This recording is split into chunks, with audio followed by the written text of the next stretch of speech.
چلو حضرت جی تسی میری گل دا فیصلہ کرنا جی. تسی اپنے گھر میں یا دکان پہ کوئی ملازم رکھتے ہو؟ کیا رکھتے ہو؟ اس کو ایک مرتبہ بلاؤ نہ آئے، دوسری مرتبہ بلاؤ پھر بھی نہ آئے، تیسری مرتبہ پھر بھی نہ آئے. آپ اس کو چھٹی بھی کرا دیتے ہو، سزا بھی دیتے ہو. میں کہنا صوفی صاحب غریب آدمی ہے، کیوں مار دے بھیجے، کیوں چھٹی کرا رہے ہو؟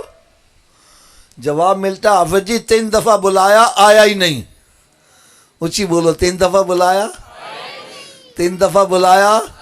میں نے کہا جو 3 دفعہ بلانے پر نہ آئے اس کی یہ سزا ہے. ارے کبھی سوچا ہے تیرا خالق تجھے روزانہ 5 مرتبہ بلاتا ہے، جو 5 مرتبہ بلانے پر بھی نہیں آ رہا اس کی کیا سزا ہونی چاہیے؟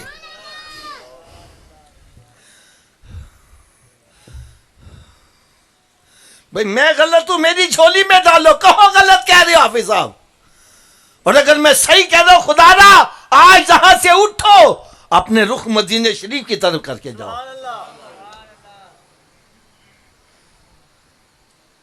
میں اس کے حق میں نہیں ہوں کہ 25ویں سالانہ محفل ہے اور محفل کروانے والا ابھی تک بے نمازی ہے.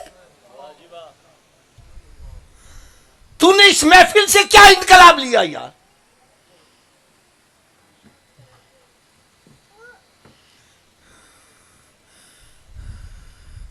میرے آقا کے میلاد کی محفل کو بدنام نہ کرو.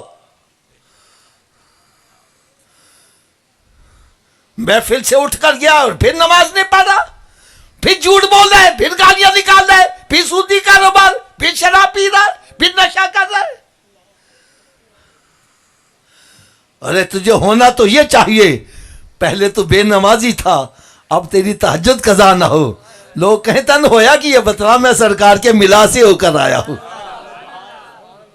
پہلے تو گالیاں نکالتا تھا، اب گالیاں نکالنے چھوڑ دے، لوگ کہیں یا تن ہویا کہ یہ بتلا میں سرکار کے ملا سے ہو کر آیا ہوں. شرم آتی ہے، سرکار کے ملا سے ہو کر آ کے بھی گالیاں نکالو. پہلے تو بے حیائی کرتا تھا، گانے گاتا تھا، اب تیری زبان پر درود و سلام آ جائے لوگ کہیں یا تن ہویا کہ یہ بتلا میں سرکار کے میلاد کی محفل سے ہو کر آیا ہوں.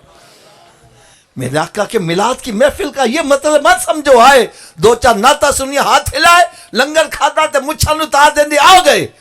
ارے یہاں آؤ اپنے رخ مدینہ شریف کی طرف کر کے جاؤ. وہ انقلاب جو صحابہ کرام نے اپنے اندر لایا وہ انقلاب اپنے اندر بھی لاؤ. یہ ہے میرے آقا کے میلاد کا مقصد. چلو حضرت جی ایک فیصلہ میں آپ سے کروا لیتا ہوں. میں یہاں کرسی پہ بیٹھا ہوں، میرے ایک طرف میرے والد صاحب بیٹھے، ایک طرف میرا دوست بیٹھا ہے. والد صاحب کہتے ہیں بیٹا آج اس دروازے سے باہر جانا، دوست کہتا ہے نہیں حافظ جی اس دروازے سے باہر جانا.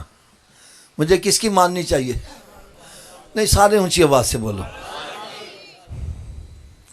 والد صاحب کی کیوں مانوں؟ آپ کے والد صاحب کا رتبہ بڑا ہے، دوست کا رتبہ چھوٹا ہے، تو پھر قانون کیا بنا؟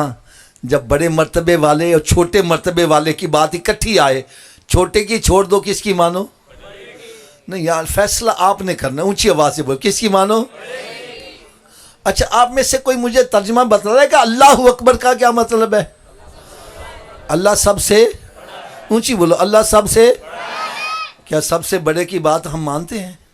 یار علامہ اقبال یہی تو رو رہا ہے، وہ کہتا ہے زبان سے کہہ جو دیا لا الہ الا اللہ تو کیا حاصل. ارے دل و نگاہ مسلمان ہے تو کچھ بھی نہیں ہے. زبان سے اللہ اکبر کہتا ہے اور بات شیطان کی مان رہا ہے.